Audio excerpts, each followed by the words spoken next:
What is up, everybody? It's your boys back again with another episode of Franchise Tagged Fantasy Football Podcast. It's the Waiver Wire Show today, Ray. I'm just going to cut straight to the chase. It is the Waiver Wire Show. Unfortunately, though, this week's Waiver Wire is kind of nasty. Not very good. Fortunately, not unfortunately, but fortunately, there weren't as many big injuries or star players going out this week, except for maybe, say, one that we'll talk about later. But there's no need to really rush to the waiver wire unless you're really just hurting for your bench spots because bye weeks haven't started yet. But they're coming. Anyways, they are coming. They're coming to start week 6, I believe. Yeah. But Brennan dodged out of this one because your boy's back-to-back champ in the DFS 2 weeks in a row after all that shit he was talking in the first one. But yeah, anyways. I hope he hears that. Take your lap. Take your victory lap. I'm taking my victory lap 2 in a row now. I probably won't win again for the rest of the season, but I got 2 of them things. So, news and notes. You gonna jump into it? Sure. Let's jump right into it. T. Higgins headed to the locker room today during the exhibition. I guess a couple of minutes ago, really, because that's when we recorded this. Is after Monday Night Football. Haven't heard any other news about that. But they said he was working out cramps during the game. That I haven't heard like it was anything different than that, like nothing serious. Maybe that might not be anything really to mention. Derek Carr would be a surprise to play against the Bucs on Sunday. He has an AC joint sprain that happened, I would say third quarter of the game. Third, I think. Third quarter of the game. Yeah. It looked a lot worse than what it actually ended up being, really. I thought that maybe he might be out for a while. And that's pretty much outside of the big news. Let's talk about the big news. Let's bring it out. Let's whip it out there, one could say. Mike Williams is out for the season. Yes. That's unfortunate because after just putting up a monstrous game. And I have so many shares of Mike Williams that just out the window. So he tore his ACL. It was right at the end of the game, really. And it was pretty evident that something serious was happening. He was grabbing his knee. He got carted off. Anytime you see a player put a towel over their head and they're getting carted off, usually means that it's a pretty serious injury. I feel like that's like a pretty standard rule, right? The telltale sign? Yeah, it's like, oh, wait, hold on. Something bad's happening. So we're going to talk about who to pick up in lieu of, you're missing Mike Williams now for the rest of the season. Bigger implications is that I think that this kind of moves the Chargers along faster with Quentin Johnston next season. I agree. For Dynasty, I think that this might mean that move might come faster than what it normally would have. This also says, per historical data, that when Austin Eckler does come back to the field, be prepared to see an uptick in his receptions. Like 50 points, like Keenan Allen had? Maybe not that much, because he scores more when Keenan Allen's not on the field, but he'll still score. But he still scores more even with Mike Williams not on the field. But it's a bigger uptick when Keenan Allen's not on the field. Yeah. But it will still bump his target share and everything up quite a bit. So be prepared for that as well. I mean, it sucks for Mike Williams. He's last year of his deal, second to last year of his deal, can't stay healthy. That's the story of his career. It's true. Truly. You want to get into these waivers? Truly. Quick recap of the games. Let's do that. The Eagles defense is still the Eagles defense. They're still great. Mike Williams is definitely the goal line or red zone target Mike Evans, is the goal line target for the Bucs. Eagles offense is still putting up points, even though they're not actually clicking on all cylinders. You can definitely tell that they're not. And it is DeAndre Swift's backfield until he just racks up like 165 rushing yards, 40 yards through the air, and then they give it to Kenneth Gainwell to preserve DeAndre Swift. I did see Gainwell on the field more than I thought he should be. It's a stark difference between the two. And it's like we were saying, in the offseason, it did make no sense that Gainwell was even getting any kind of hype because DeAndre Swift is a better running back. That's it. Kenneth Gainwell had 15 total opportunities. I didn't do very much with them, but that's what I'm saying. Like, he got more than I think he should have. But I mean, to be fair, DeAndre Swift had 17 total opportunities, but he did a lot more with it. So yeah, it's just, I just don't think they want to wear him down like that. You know what I mean? it might be better from a football standpoint to not do that for DeAndre Swift because he cannot stay healthy when given the workload. Yeah. So, and that leads me to my next point that I think even in dynasty shares, especially deeper leagues, Rashad Penny is just a cut. He's a cut candidate. Like if you're still holding on to him in a 14 or 16 man league, then there's no point. Go find somebody else that's at least going to get 3 touches a week. We might even talk about someone that you could potentially go pick up later. Yeah, I don't know. Rashad Penny's just such a wasted opportunity for such a talented human being. Yeah, I mean, his 27th overall pick in the NFL draft, and tough. Now he's can't even get ahead of, as you say, a trash can Gainwell. And then Bengals Rams. Rams came back down to earth. Looked bad. Matt Stafford looked bad. Their offensive line. Joe Burrow, yeah. Joe Burrow still hasn't quite figured it out, even though he's kind of on one leg. Jamar Chase got involved at the expense of T. Higgins, but T. Higgins had like 6 drops. Yes. Tyler Boyd needs to move to a different team and be the number 1 or number 2 receiver on that team. It'll never happen. Never. It won't. Never happen. It won't. Then Joe Mixon looked decent. He got a 12-yard touchdown run, so he scored for you if you played fantasy. He looked good in that run. Yeah. But he was mostly stifled by the Rams defense. Yep. So Joe Mixon, the offense is going to start rolling again, so he's probably going to get back into the groove of it. That whole offense is going to pick up. I mean, it's how it is. Joe Burrow just needs to get fully healthy and get back out of the rust. I mean, he missed all of training camp, so they started slow last year, and they might just eventually take off again. I wonder what the tilt. Go ahead. I wonder what the tilt was on Jamar Chase before the game started, and how much it reverted back to the mean after this game was over. I wonder what it was for Jamar Chase. Like him being tilted, or his fantasy owners being tilted? Fantasy owners being tilted. Oh, they had to be pissed off. They took him top 4 pick everywhere. And like now you're okay. Did you have the testicular fortitude? I lost him this week to not start him. He single-handedly beat me in the league. It's tough. Yeah, but it is what it is. It is what it is. It is what it is. Yeah, you ready to get in the waivers? Yeah, let's do it. All right, guys. So our top waiver wire ads this week, as we said, it's kind of a dead week. No one really exploded and blew up and showed out. So outside of one person that should have probably already been rostered, especially if you have any. No, I'm just kidding. He probably was. He was rostered in 40% of leagues going into this week. I can see the reasoning why he wasn't, because he wasn't getting on the field. Why are we talking riddles and mysteries? Anyway, starting at running back, it is Ray.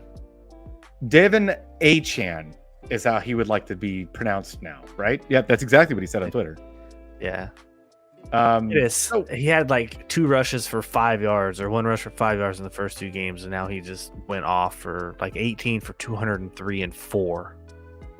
Yeah, I mean, I can't see a reason why you're not, at least rostering him. And at this point, how the running back depth or the running back landscape on the waiver looks like right now, man, that's going to be a hefty amount of FAAB you're going to put into this. And I'm going to go ahead and preface, I would rather spend the FAAB on this guy than the next 2 or 3 people that we're going to talk about. Put together. Yes, agreed. Yeah, but like I said, it's not very good out there in the running back market, just like in the real NFL. Are you feeling 50%? If he was guaranteed a starting workload, yes, but he's not. So I would say probably 30 to 35%, just because you don't know yet. I'll tell you that if you don't spend 50%, you're not going to get him. I promise you that. I know that's how FAAB's working these days. Yep. There's going to be somebody that's going to spend that. If you need a running back, if you're in desperate straits, as one would say, I think 50% is where you need to be, because I can't see another running back that you could see right now on the waiver wire, or you could trade for one right now that has that kind of potential. And it wasn't like he didn't look good with the opportunity. He looked great. But that Denver defense looked awful. Also, Denver's defense looked really bad. So I get where you're coming at. And I think that 30 is right. I think that's correct. But I can tell you that's not going to be what he goes for. I bet anything. I bet whatever you want to bet. Yeah, I know I missed last week's waiver wire episode. But to put in comparison, I got Jerome Ford in one league for 51 FAAB. I only had 85 left, so it was a little over 50%, about 60. And then someone in another league spent 85 of 100 FAAB on Jerome Ford. He went for 100 in mine. Yep. So he went for the full 100. It's crazy. So, but yes, I would not be started. And that comes back to the thing too, is know your league, kind of know where everyone is, and you're gonna kind of be able to judge how much you need to spend on that one. But in order to make it through the rest of the season with how many big acquisitions I've already had, Puka Nacua, Jerome Ford, now A-Chain, like you're gonna need some FAAB to try to make it through the rest of the season, even if it's $2 or $3. The playoffs come and you have 0 FAAB, you're gonna get outbid by every team you're playing against. I agree. So, up next, yes, this name is going to be gross. It's going to be nasty, but the fact of the matter is he still had 17 total touches. It is Ezekiel Elliott. This is a guy that you can throw in on the back of your waiver wires and put a 2 to 3 FAAB bid in on and probably land him for just running back depth if you need it. I mean, he's single-digit fantasy points, but at this point in time, like if all he's got to do is get one of those games with the Patriots where he falls into the end zone twice, and if you need running back depth, this might be the way to go. We were saying this before the show. If you're looking for a running back with a pulse because you have to roster one, I think this is fine. Much more than the next one. I think it's fine.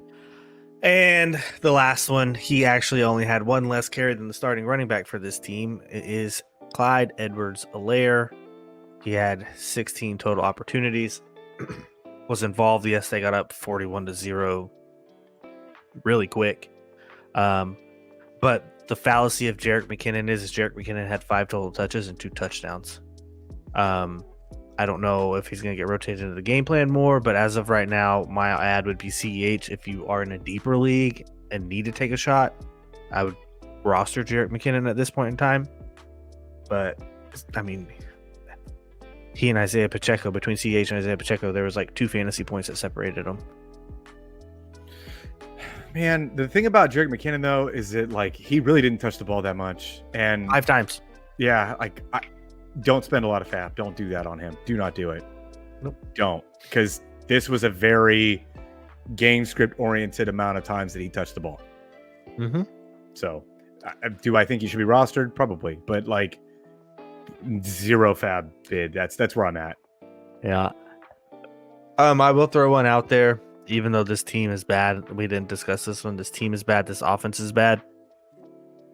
Roschon Johnson needs to be rostered at this point in time because the Bears are going to be down and behind so much that you saw it. Khalil Herbert got taken out of the game, and they just started passing and working in Roschon Johnson. Yeah, he's going to eventually take that job. And even though it's bad work, it's still work. It's still going to be involved. Again, the running back landscape is disgusting right now.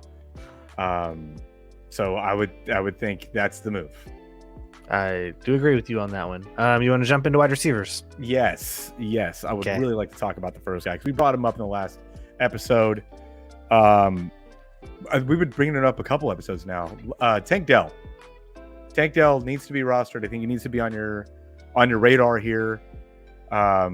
He looks like he is a big part of that offense that has to throw the ball because they're down. They cannot run the ball at all. So his 5 targets are very valuable. What's the FAAB? I'm thinking 15% is the number that comes to my head. I like that. 15 to 20. 20, you'll probably get him. But I think that's high. That's pretty high. 15 sounds right. I agree. Yeah. But, I mean, you saw it. I mean, this week, the big play potential is there. He's got it, so. And all he's ever done with every opportunity he's ever gotten was produce. That's all he's ever done. Usually get like a back-to-back 1,500-yard receiving yards every year he was in college and like just always producing. So like, why would it change now? He looks good. It's crazy how good he looked. Yes. And CJ Stroud. We'll get to him. Yeah. So the next 2, we've talked about this before the show just a little bit. We're kind of split on. Ray, I think you're more on the fence of Josh Palmer with the Mike Williams injury. He should slot into the number 2. I completely get that and understand that. I'm kind of more on the side on Quentin Johnston because they literally drafted him to replace Mike Williams. And they're going to be in 3 wide receiver sets about as often and regularly as they normally are. And I do think that by the end of the year, Quentin Johnston does beat out Josh Palmer for the number 2 role. And the limited work he's got, you've seen him go up high point balls, catch balls with his hands, which is completely different from college where he body caught everything. But what are you spending on both of these guys, and what's your reasoning for having Palmer ahead of Quentin Palmer, only because I've seen him do it. I've seen him be involved in the offense. I've seen things drawn up for him, even with Mike Williams there. And every time that one of these guys misses, Josh Palmer is the guy that they turn to. Now, does that always mean that that's going to be fantasy points? No. 7% of your FAAB sounds right about where I would go with this, because you are right. It could be Quentin Johnston and you're taking a stab at something. And I don't want to get caught holding the bag of spending, 20% of my FAAB on something that doesn't really happen. I agree. I'd say probably whatever you're willing to spend on Josh Palmer, I'd say be willing to spend on Quentin Johnston too, because at the end of the day, it's 50-50 coin flip of who actually gets the number 2 role there. Any other receivers you want to talk about? There was only one other name that came to mind, and I think that we brought it up last episode, and I know that you're off on this, but I really do think that Jaden Reed is something that you guys should be looking at, should be keeping an eye on. He is getting a lot of targets in the red zone. He's getting a lot of work, and the offensive schemes seem to be built around getting him the ball more and more. So do I think that he's going to be a league winner? Absolutely not. But in your 12-man leagues and up, I bet your receiving core isn't looking as good as what you thought it was at the beginning of the season. There's been a lot of duds, been a lot of misses, and I think Jaden Reed can fit into there as a flex receiver. I like the keyword you said there of keep an eye on. I'm not out on him completely, but I'm not necessarily gonna over the guys we just talked about. I think I'd rather have them because Christian Watson's eventually going to come back. Romeo Doubs once again proved that he can play. He's not even on the field 20-30% of the time right now too. That's the thing. That's what I'm saying. So this is a scary thing. Yeah, that's kind of my point. But Brennan and I talked about it one episode where you weren't here, where I think the Packers receiving core kind of translate to look and mimic like the KC receiving core, where yes, someone's going to get it done and they're going to help out, but you don't really know who that's going to be. Does that make sense? I get you. So I if you want to bid on them, go get them. It's better to get them early than try to get them late and be in a bidding war, but keep an eye on them. I agree with that. It'd be 2% of your FAAB. I'm not saying to spend a lot, like 2% because you want them, but really zero FAAB. See if you have a roster spot. Yeah, $1 at the back end to make sure you get them. Yeah, like just something small. If you've got roster space, I think that he's viable, and it's his role is only going to expand. Agreed. So quarterbacks. Let's talk about quarterbacks, streaming options, maybe people you need to pick up. I want to ask you a question. What do you do if you're the Justin Fields owner at this point in time?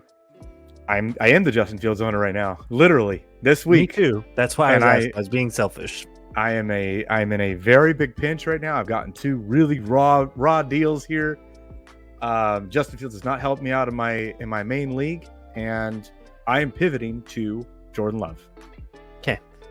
So you're pivoting to Jordan Love. What do you do if you're one of those people that's stubborn and hard-headed and only drafts one quarterback, and then now they're in a situation where they feel like, and from what they've seen, know that it's probably time to move on with Justin Fields, no matter the matchup that they have? I want to preface this by you're not dropping Justin Fields. Don't do it. Don't do that. You're not dropping him. You can't drop him because you can get something for him. He's going to your bench. Yes, but do not drop him, please. Don't do that.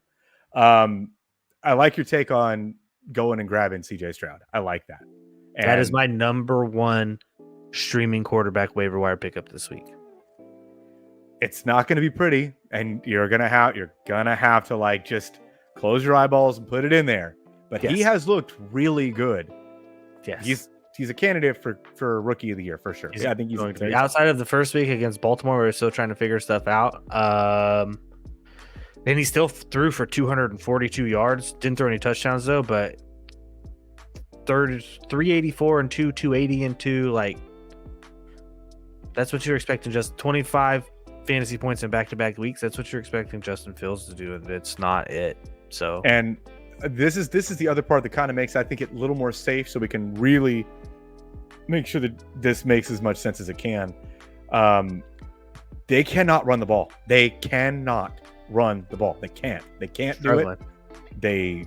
They have what, 50 yards on the season right now. It's like some absurd low number that it doesn't translate to anything but CJ Stroud having to throw the ball to keep them in games at least. Bye week start this week. Oh, I thought they started week 6. My bad. Sorry. Oh yeah, sorry guys. Who's on bye this week? I didn't mean to cut you off. Who's on? Packers are on. Oh, never mind. Packers aren't on bye this week. Thursday. This is Thursday night. Yeah, that is true. They play the Jets. Let me look at the game logs. Continue talking. So the reason why I think it's a more sticky stat than what I think a lot of people are thinking it is for CJ Stroud, like I said, they can't run the ball. He has to throw the ball to keep them in games.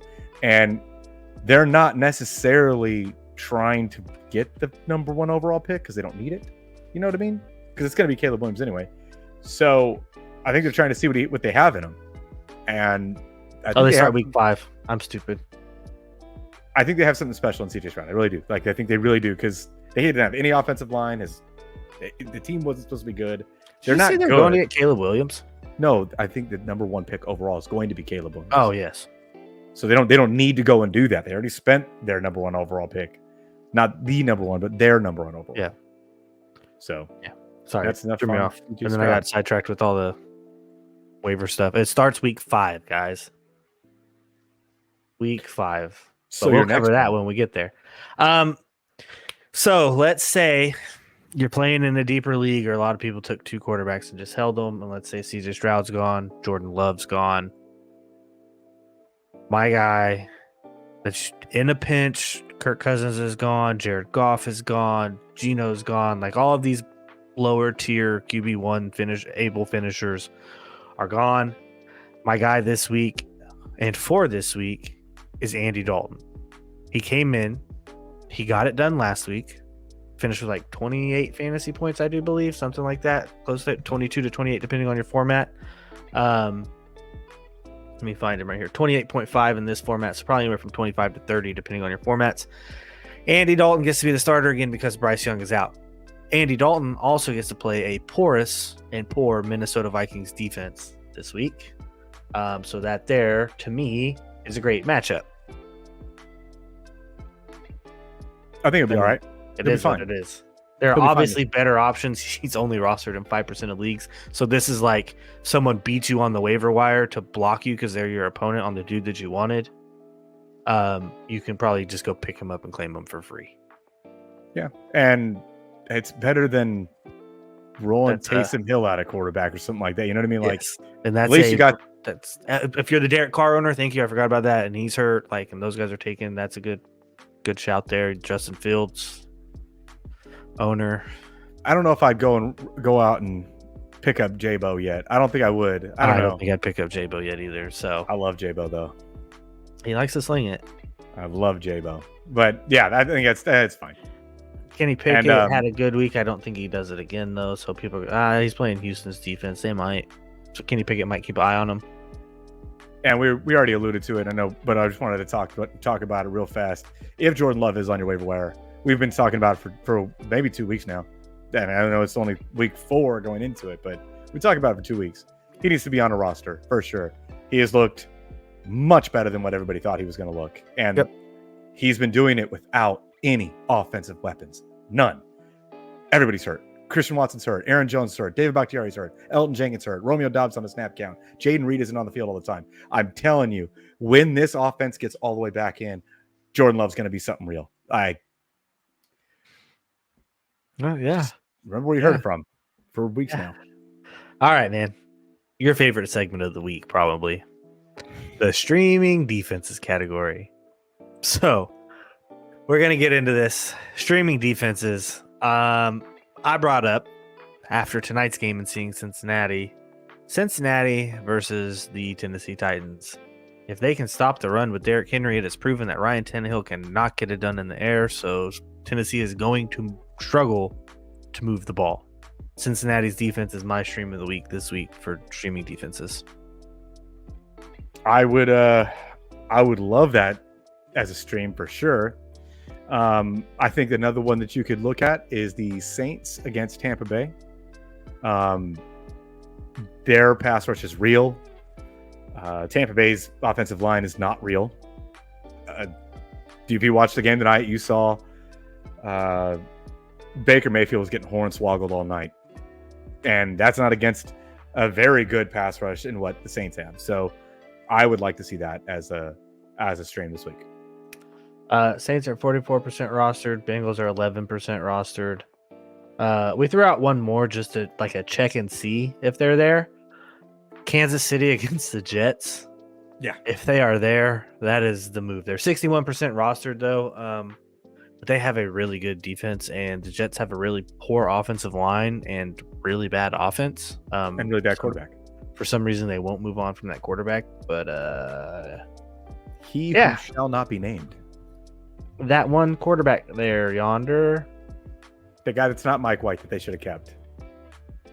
Yeah, he looked really good coming in the second half of or fourth quarter of the Miami game. He looked great when he was with New York. Can we just say that Miami hung 70 points on the Broncos? Yeah. 70 points without Jalen Waddle. They didn't have all their offensive pieces. And basically, the entire fourth quarter was all second team and rotational players and a backup quarterback that still scored a touchdown. Makes me think that wasn't just hey, our defense really sucks. Makes me think that team just gave up on Sean Payton and Russell Wilson. That's what it makes me think. They did, and I think they're giving up. I think it's a lot more. Obviously, the Jets locker room is giving up on Zach Wilson. Like, it's known, right? Everybody knows this is the point in time. Yeah. I think it's much more hush-hush inside of the Broncos locker room that they're giving up on Russ. I think they gave up on him last season, but like, look, you have 70 points dropped on you.